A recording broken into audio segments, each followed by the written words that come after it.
Welcome everybody to Steve's Wrestling Ramble, and something I didn't even realize because I thought the game was on Saturday. We have the Hall of Fame game going on that I have on mute in the background. The Ravens battling the Bears, so divisional rivals for my team, with the Chicago Bears playing. Again, it's just the first preseason game, but just nice to have NFL football on TV, whether scrubs are playing or whoever.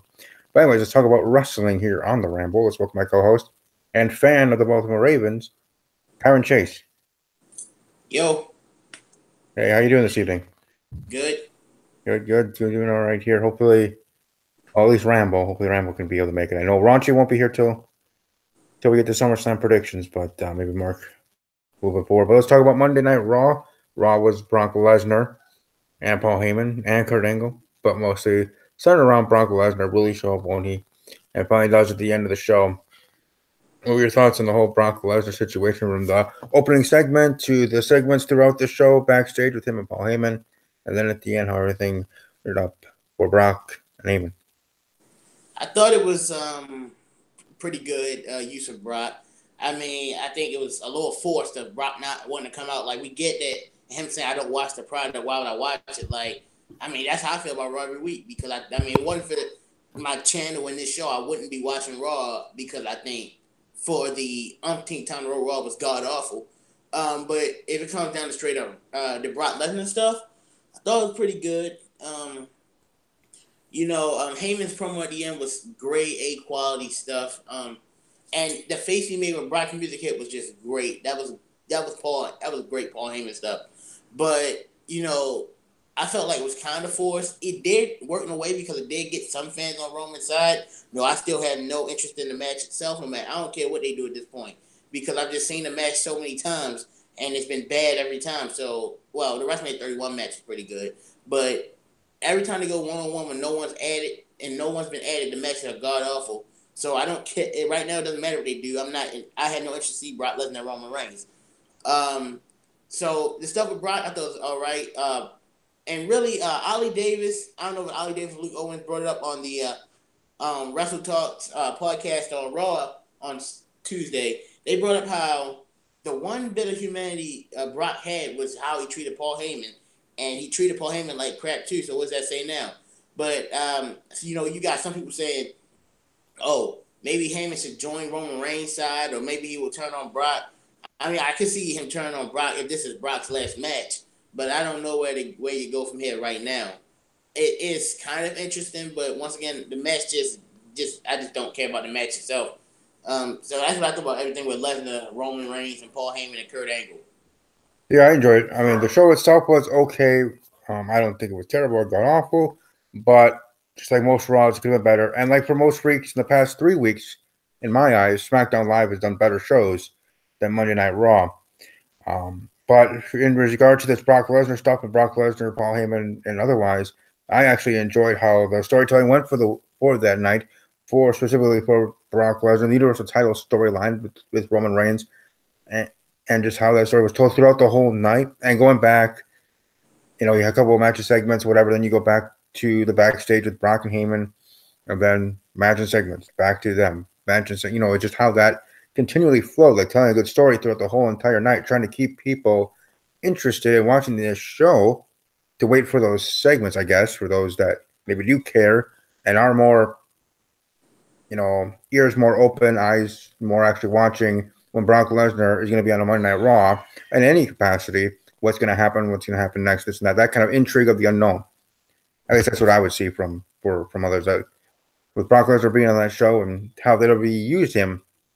I think was done in a very smart way, and in storytelling wise, as what the show is to be, and specifically for the Universal title scene and that match to probably be the main event of SummerSlam. The story was told on Monday Night Raw, I think was pretty well done. Now, the other big thing, among other things, that happened on this 3-hour Monday Night Raw was the Revival defeating Woken Matt Hardy and Bray Wyatt. I don't know if you've seen, Kyron, the tweet from Matt Hardy. Some people were thinking it's a cryptic tweet saying that he might retire, or just a random thank you to the fans kind of tweet. Let's first talk about the match. The Revival defeating Woken Matt Hardy and Bray Wyatt. And it looks like for SummerSlam, we may have a multi-team match for the Raw Tag Team Championships. We'll see. And then your thoughts on Matt Hardy and that tweet, if you did see it, what you think of what all that stuff means. Knowing the way he portrays the woken or broken character on Twitter, it could just be more of the same. If he is retired, I mean, he's had a long career. Really, they're never gonna go fully all in with the woken character the way he went all in 2016 when he was doing a gimmick in TNA and on the independent scene. So I don't think that he's gonna go very far anyway. But if he is retiring, I think this is a poor way to end his career, because if we're getting on to the match itself, it was, I didn't watch it, I didn't care. Why is that? Because WWE has just killed the Raw tag team division to the point where I don't care about a single tag team. And it's sad because you got the Revival, who in NXT were the best tag team in the world and gave us the best tag team match of the decade. And then you got AOP, who they're destroying them by putting them with Titus Worldwide every week. And you got, I don't know what Akam or Razor, I really don't know or care, getting pinned by Apollo Crews. AOP, and people always tell me Calvin is not NXT. I don't care. If NXT can do it right, there's no reason the main roster can't. If AOP can go undefeated from when they debuted at the end right before Takeover in the summer 2016, and they didn't lose a single match and barely even looked vulnerable until they lost to Sandy in NXT Takeover Brooklyn 3. So why is it that when they can do that in NXT, but on the main roster you're losing to Titus Worldwide, looking vulnerable to them? It took DIY and Revival had to gang up on them, and they couldn't beat them. DIY took them to limit in an incredible ladder match, couldn't beat them. Sandy had to use a numbers game and straight and complete chaos to beat them. And even after that, they weren't, of course, they didn't win at War Games, but they weren't one of the teams to get pinned. They didn't win at TakeOver New Orleans, but once again, that's due to, they weren't the ones that got pinned. So why did that? I can all this happens in NXT, but the main roster they're not used at all. Then when they are there, in a few with Titus Worldwide, and he's losing to Apollo Crews. This tag team division for Raw is completely dead. I don't care what they do with it. They can do a multi-team match at SummerSlam. They can do anything they want. I just don't care right now. Right, yeah. So they could have a multi-tag team title match with a couple of stipulations or whatever kind of matches, but it wouldn't really matter to you. And even for me, like if they surprise and whatever out of nowhere, AOP not only is in the match, but they win the match at SummerSlam, the tag team titles. I don't know if that's gonna save them with most of the fans of, oh, now WWE's gonna use AOP. Now they have them as champions. Now what sort of thing? Probably. At least for right now, we're still weeks away until we actually get to the prediction show and all that other stuff. But as everything sees right now, I don't see too many titles changing hands at SummerSlam. Men's, women's, whatever. I don't see too many championships actually changing hands at SummerSlam. So, what was I say about card? I don't know, but I do see a few and far between of championships changing hands. And in regards to the Raw Tag Team Championships, I definitely don't see those changing hands to anybody, whether it's a team like the Revival who desperately needs something like that too, or AOP, which as I do agree how they've been used on the main roster. But as I try to be the positive spin on things, maybe there's a grander plan, as I like to say. Just like I said for Asuka, we gotta wait, and I think she's gonna be fine. But either way, it is what it is, and we probably will have that multi-team tag team match for the Raw Tag Team Championships. The other big thing, at least I wanted to discuss, speaking of Raw, Sasha Banks and Bayley as a tag team defeating the Riot Squad, and this continuing saga of everything. But hey, they got a win on Raw, so it's not like they're losing. They're keeping on a winning streak. Whether or not the women's tag team titles actually happen at Evolution, like I would like, maybe not. Maybe they're holding that off. Maybe they're actually wanting to wait until they actually have a good finite plan for it, and looking at this and that, than to just throw it out there because fans want it, or throw it out there because they want to have it on the show. If they don't have a clear-cut plan of how they're going to be having tournaments or debuting or all the other stuff, and it's only a blueprint stage, then it probably is best for business to not have it then in Evolution. But either way, for Sasha Banks and Bailey, it's going to be a while until they have their one-on-one match by past Evolution. But I know we keep talking about this each and every week, but it is one of the biggest things to talk about on Monday night, or about Monday Night Raw, that some care about. What are your thoughts on their match against the Riot Squad and how things are moving forward with Sasha Banks and Bailey? I didn't watch it. I didn't care. Why is that? Because I've seen this match too many times. And this is why we shouldn't have women's tag team championships, especially if they're single branded. Because all we're gonna get is variations of the same, few women. I'm tired of Sasha and Bailey versus the Riot Squad. And then you're gonna do a women's tag team division when you haven't gotten you barely getting any women's storylines right anyway. So why are you gonna? That's my same problem with having an Evolution pay-per-view, and then they continuously to beat it over the head to the point where if you keep doing it, I'm not gonna care anymore. But you're not getting any women's storylines right. Why would you introduce a tag team division when you got women aren't even being used? Ember Moon is not being used. Naomi is not being used. You have Sasha and Bailey, instead of having them in a blood feud where they should be, having them team up to the point where I don't care anymore. This is how WWE screws up with the women. They don't use their common sense. The Sasha and Bailey stuff should have started at the Royal Rumble. You should have Bailey win the Elimination Chamber, Sasha turn heel, then you do the match at WrestleMania. And then if you want to keep the feud going, that's up to you. But that's how you could have got it to WrestleMania. And then you finally might have got some heat with it, with Bailey attacking Sasha. Then you get flushed that down the toilet with the council segment, which was completely stupid. And now they're just a team again. And then people tell me, "Oh, you just gotta wait." How long? I've been told that for 2 years. I thought Sasha and Bailey were gonna start feuding at WrestleMania 33. No, you gotta wait. Then I thought once Bailey came back from injury, no, gotta wait. When is it that I gotta stop waiting and you're gonna just give me the feud between the two that we deserve? It's not hard to book. Once again, NXT got it right. Why can't the main roster? Right. And I do agree with you though on the one point about if they're going to have the women's tag team division, if they're going to have women's tag team championships, they should have all brands together, like put all the women in one. Because, like you said, they have these matches. If you have them, brand exclusive women's tag team titles. So I agree, at least in that point, wholeheartedly, 100%, that if they're going to have that, all brands should be included. Raw, SmackDown, and NXT, all the women just roll into one. There to actually have a division, let alone a powerhouse-like division, or even the chance of that to have even actually more teams and making it competitive and interesting and mixing up more so than it would have obviously if it is just Raw or SmackDown Live tag team titles. Well, that pretty much was it, at least for what I wanted to speak on for Monday Night Raw. Obviously, there was a lot of other things that happened. Baron Corbin defeating Finn Balor, Alicia Fox defeating Natalia, Elias, Bobby Lashley, I almost said rude, but Bobby Lashley, setting up probably what their match is going to be at SummerSlam. Pre-show match, I would assume, but hey, we on the card. Apollo Crews to defeat Akam of AOP. Those that care. Seth Rollins defeating Drew McIntyre with disqualification. They're going to have their match at SummerSlam for the Intercontinental Championship.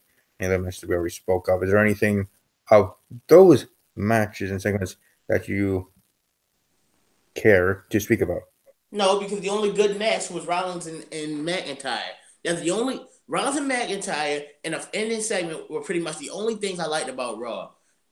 You had Bobby Lashley and Elias, which was terrible because you finally look like they're doing Bobby Lashley right with a few of Roman, and you finally start to get people to care about him. Then you have him singing Rock and Robin on Monday night, which was cringeworthy and it wasn't funny in any way. And I brought up everything else. You got Alicia Fox and Natalia. I don't care. You got Akam versus Apollo Crews. I don't care. Everything else that wasn't Rollins and McIntyre and the ending stuff of Brock Lesnar, I couldn't care less about. That's how much. I mean, this is another reason why I feel SummerSlam is going to be bad, because you look at the Raw side and you either got matches I don't care about or you got rematches. At least SmackDown's looking like it's going to be a pretty good side half of the show. But I mean, I'm not expecting anything from SummerSlam because I have no reason to expect anything good from SummerSlam. They haven't given me a reason. I'm not gonna expect anything. But if it's bad, I certainly will say something. Well, that's for sure. You let your opinions be known over on your channel, let alone here on the podcast. But I was watching your boy, your dude, JD from NY. I do keep watching him each and every week. Raw reviews, his SmackDown Live reviews, and what other stuff that you do send to us in the chat on Twitter. But I'm glad that he at least agrees with me on the front of SmackDown Live, and like you do too, that SmackDown Live has been, and hopefully continues to be, probably will be, but continue to be better than Raw.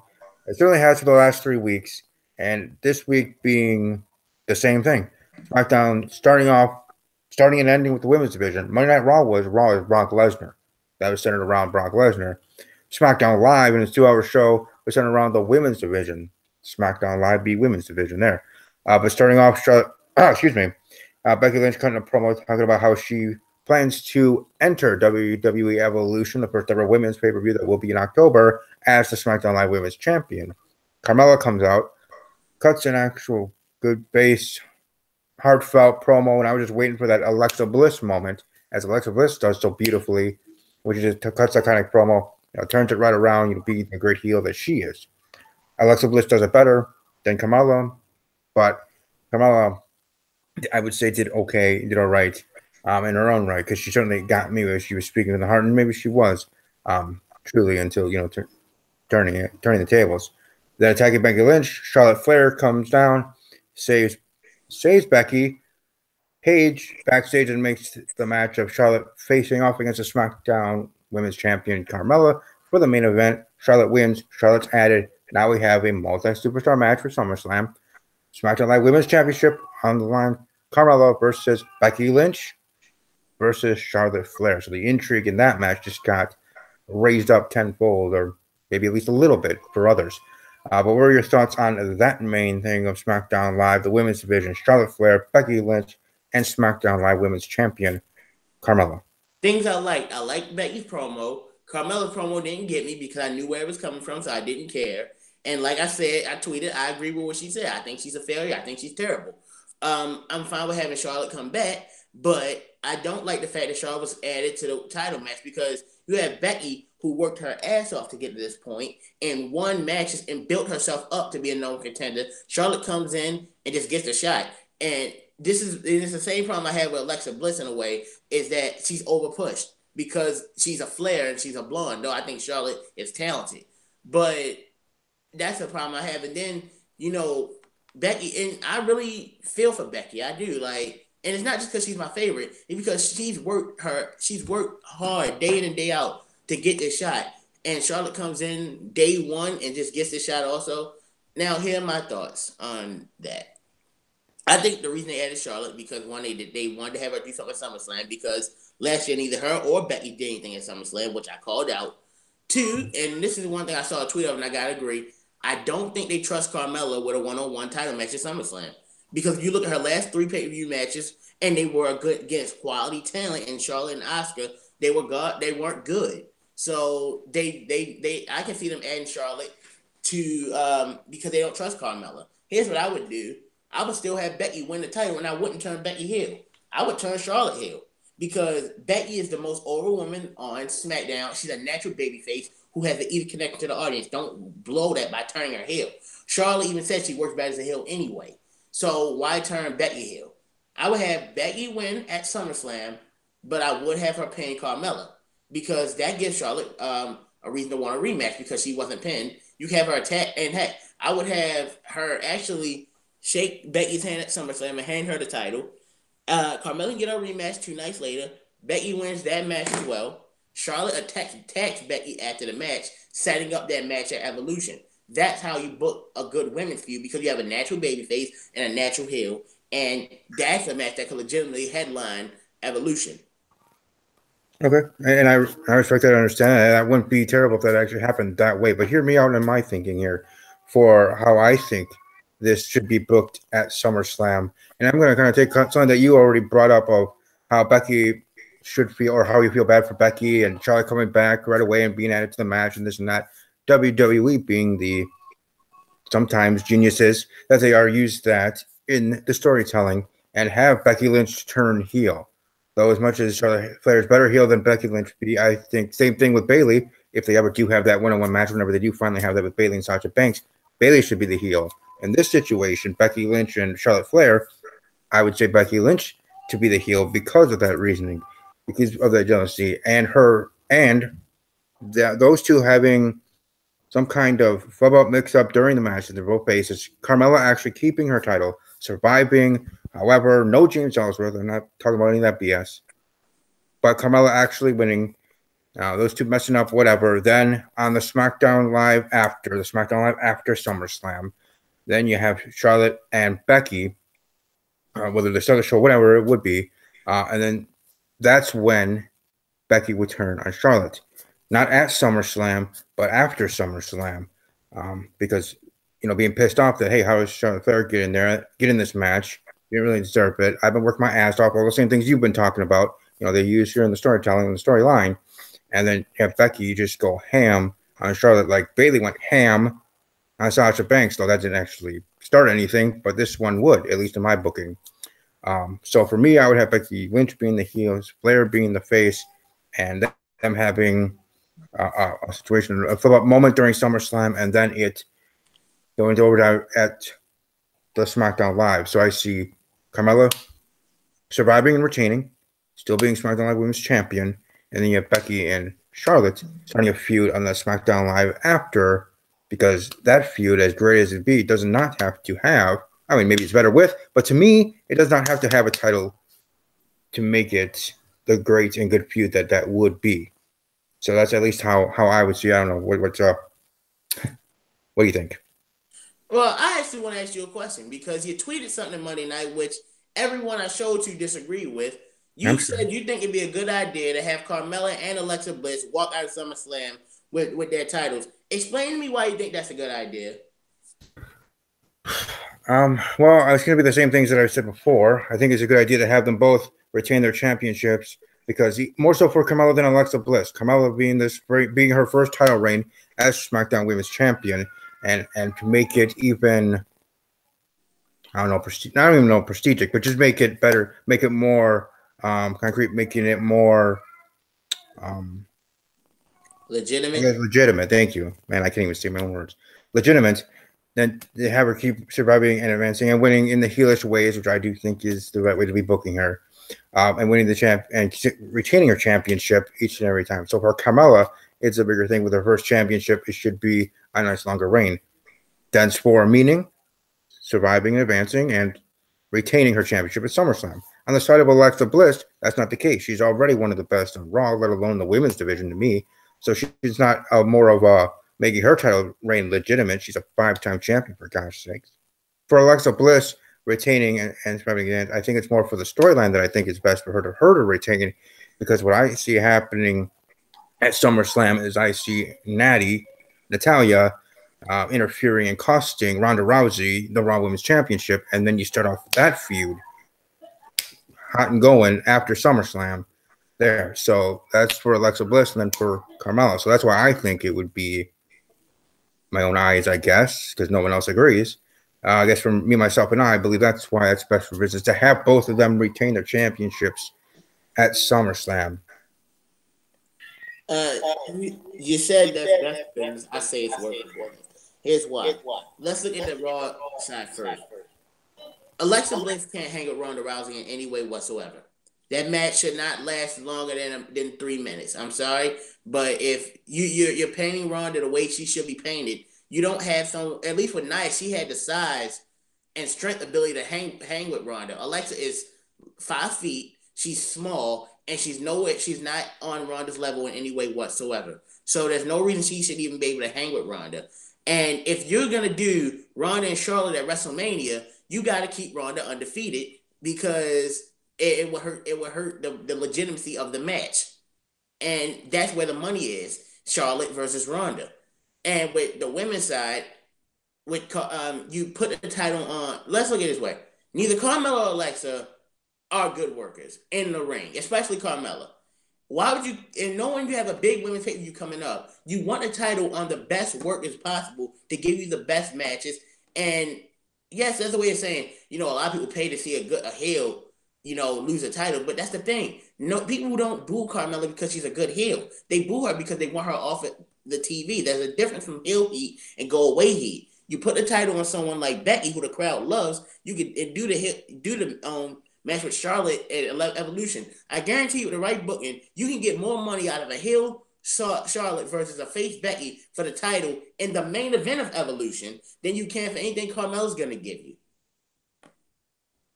Right, and as much as I'm saying that it would be best for business for them both to retain at SummerSlam, I'm not automatically saying that they're going to be entering Evolution as the Raw and SmackDown Live Women's Champion, though I wouldn't hate on that if that happened. But I am at least saying that for SummerSlam, here in a couple of weeks, I probably will be predicting and cheering for, and as a fan on the fan side, for them to both to retain, and otherwise, and then go from there. Whether they drop the title of the next pay-per-view or actually hold it to Evolution and drop it there.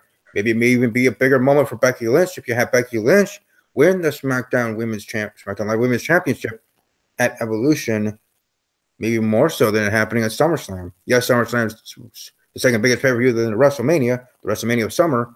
But Evolution is that, again, you're having your first ever women's only pay-per-view event. Why not have Becky Lynch or even Sasha Banks having their moments, or whoever it would be, winning the Raw and SmackDown Raw and SmackDown Women's Championships at Evolution, than having it here or there at SummerSlam. So whether that's Ronda Rousey, Banks, or whoever from the Raw side, or Charlotte Flair or Becky Lynch on the SmackDown side, I think it would be even a better moment, bigger moment for them individually in the women's division to have that happen at Evolution than to happen at SummerSlam. So that's being another reason why I think it's best for business to have Alexa Bliss and Carmella still champions after SummerSlam. Then by that logic, if you really want to give Becky her biggest moment at Evolution, then what you do is you have Charlotte win the championship and turn heel. Then that gives Becky, that creates even more sympathy on Becky because Charlotte was thrust into the title match. You can even run a storyline of Charlotte turning heel because she's privileged, because her gimmick is the queen. She should be treated as the queen. You can run that storyline and you can still give Becky her moment at Evolution. That's even bigger because let's be honest, whether you like it or not, Steve, a bigger moment for Becky is pinning Charlotte to win the title than pinning Carmella. That's just how it is because Charlotte's more legitimate. And I guarantee you, a match with Charlotte and Becky, it went done right. Charlotte's a heel, Becky's a face. And with the storyline I just proposed of, Charlotte necessarily screwing Becky over, heck, you can even do something like at SummerSlam, have Becky have Carmella in a disarmor, and when she taps out, Charlotte pulls the referee out of the ring because there's no disqualification in the triple threat match, and have Charlotte win that way. And that's how you make a good heel in Charlotte, a sympathetic babyface in Becky, and I guarantee you that's a great main event for Evolution because people care, because Becky's someone people care about, Charlotte's someone people care about, and the storyline be something people can care about. And that would definitely draw more money than anything you can have Carmella do. Right, and I actually agree with you on that side of things. I'm not going to be blinded by my love and interest in Carmella to say that that's not correct, but I do state that on the flip side of having Carmella still a champion and Becky maybe winning the championship from her is not because she's beating Carmella for the championship that's making it better than beating Flair. No, I'm not saying that. But I am saying that maybe taking the title, or in my eyes, taking the title from Carmella, that people dislike or hate or whatever kind of levels of non-fandom people have of her, that would be a bigger thing for Becky to overcome, being the conquering face, not a heel, and defeating Carmella at Evolution than having a better match and opponent than with Charlotte Flair that you're talking about. So I think storyline-wise, I think it would actually be better the other way, not because Carmella is better than Charlotte, because she's not, but Becky taking down Carmella, I think more fans would be applauding and screaming at the top of their lungs of a thank God sort of thing than with Charlotte, at least to me. But again, obviously to each his own, but let's move on here, continuing to talk about SmackDown Live. There were other things that happened on Tuesday night, and one of them was the other semifinals. SmackDown Live tag team title scene in this short little tournament. The Bar defeating the Usos. So next week it will be The Bar versus The New Day. Winner gets to face the Bludgeon Brothers for the SmackDown Tag Team Championships at SummerSlam. What are your thoughts on this match? And who do you think is going to win next week to face the Bludgeon Brothers at SummerSlam? The match itself, very good, as I expect from two great tag teams in the Bar and the Usos. Who do I think is going to win next week between the Usos and New Day? I'm not New Day in the Bar. I have the Bar winning because we've already seen the Bludgeon Brothers versus the New Day. Why we want to see it again? I for one feel like this tournament could have been done a little bit better. You could have added some more teams to it and expanded it more. Personally, I would not. Here's what I would have done. I would have had Sanity beat New Day last week, have the Bar beat the Usos this week, do Sanity versus the Bar, a match we haven't seen before, and either way, you're gonna get something you haven't seen before at SummerSlam. Though I have the Bar winning this tournament because it's the only fresh match left. Now, would you have a problem with the Bar that just came back themselves, in a sense, like Charlotte, if the Bar did win next week and then won at SummerSlam and won the SmackDown Tag Team titles? Would you be upset with that? See, here's the difference between that. You had, Becky, like I said, work to get that spot. Charlotte just came out of nowhere and got it. This tournament was already set up in advance, so we knew every team had to go through at least two teams to get that spot. So the Bar already had to work for that shot more than Charlotte would have to.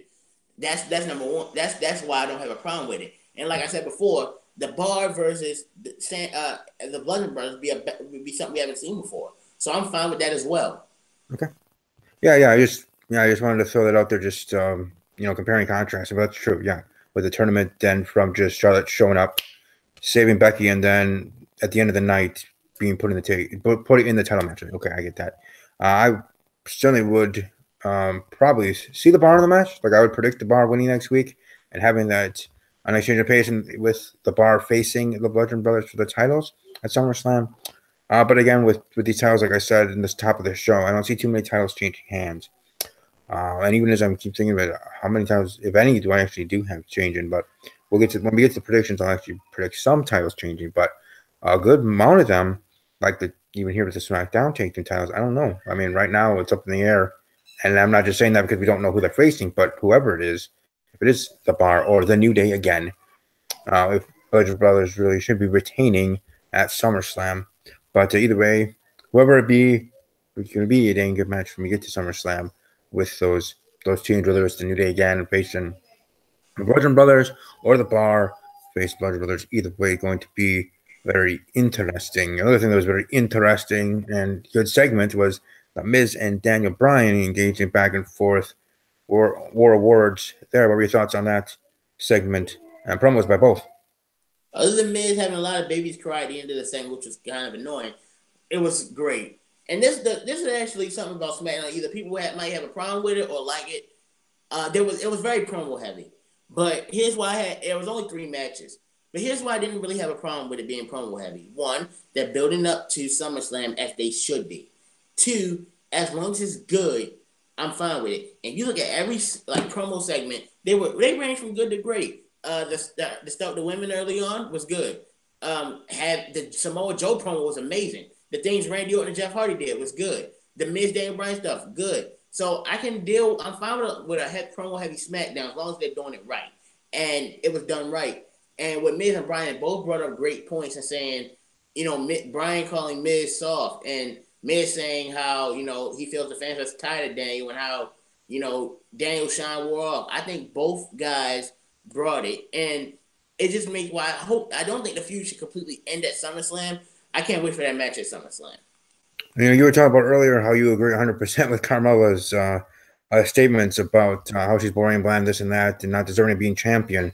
I kind of agree with The Miz's part of his promo when he was talking about how Daniel Bryan should let his contract run out, enjoy time in the Indies, be more free, do he wants there, and this and that, because I think his time in WWE is up, and I think in September when that contract does run out, he can run out the door and greener pastures because the company being held up by Daniel Bryan. So I agree with The Miz on his promo and that part of it about Daniel Bryan as much as you do in regards to Carmella. So, but either way, the last thing I want to talk about SmackDown Live, which is the last thing to really discuss at all, so we've pretty much talked about everything else, is Zelina Vega versus Lana Zelina's first match, the main roster is getting the win over. Wow, where this is all going to head for Zelina Vega, Andrade Cien Almas, Rusev, and Aiden English. All this mixed bowl of interestingness. First, what were your thoughts on the match at all? And then on maybe heading down the road to SummerSlam in regards to these superstars. The match was all right. It wasn't nothing special. Lana's still green, but she's trying to improve. But I haven't seen anything great from her yet.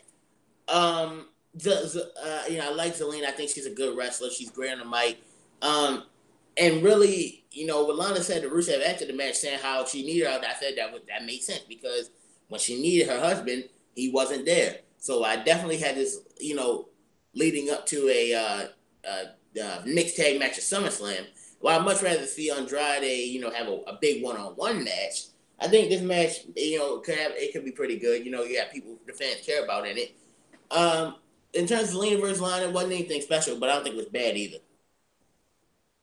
All right, yeah, like I said, that pretty much is it for Raw and SmackDown talk. Like I said, SmackDown Live doing better than Monday Night Raw the past few weeks. That certainly is shown on my Insta polls for those that do vote on there.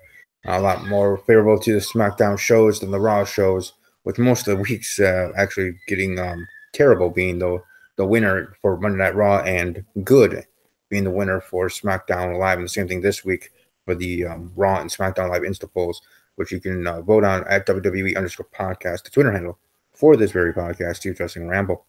But for news, not too much really going on in the wrestling world, at least to talk about newsworthy things. I know, obviously there's passing of a superstar, and Christopher from the Grandmaster Sexy, or the Attitude Era. So rest in peace. Some other things been reading about Dean Ambrose maybe coming back at SummerSlam. So hey, there you go, Lunatic Fringe. Like to see him return. Some reports are saying Jason Jordan to return when he does. American Alpha is going to be reformed. We'll see about that. But beyond that, pretty much is unless you want to. Do you care to speak on any of those topics there, Kyron? Brian Christopher passing, Jason Jordan returning, and maybe Dean Ambrose returning at SummerSlam to help out his bro, Seth Rollins.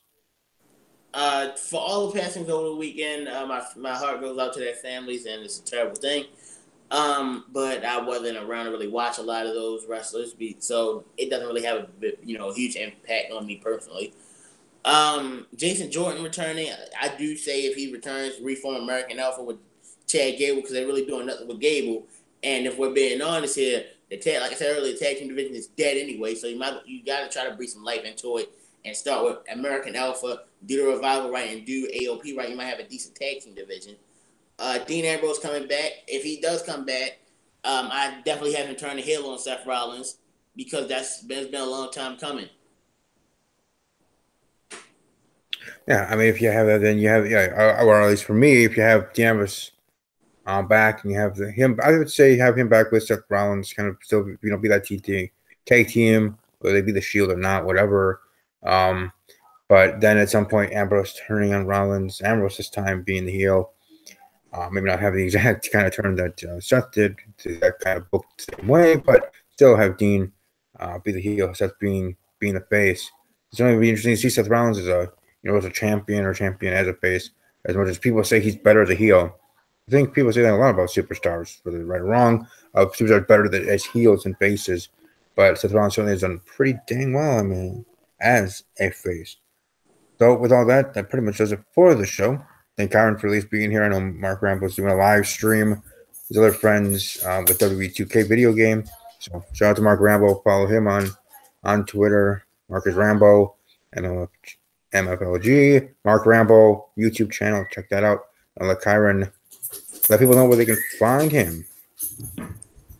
Follow me on Twitter, SplashBroKyron, Instagram, SplashBro_Kyron, Tumblr, and DeviantArt are Kyron Chase. YouTube account Kyron Chase. I do videos on wrestling, Sonic the Hedgehog, My Little Pony Friendship is Magic, and I do reaction videos sometimes as well. And we're going to follow me on Twitter at W_podcast, the personal one at Army_strong_06. Subscribe to this very channel. Welcome to leave your comments and anything we spoke about in the comments section below. Have a great rest of your evening, and above all else, as always, take care. Do you smell what The Rock is cooking?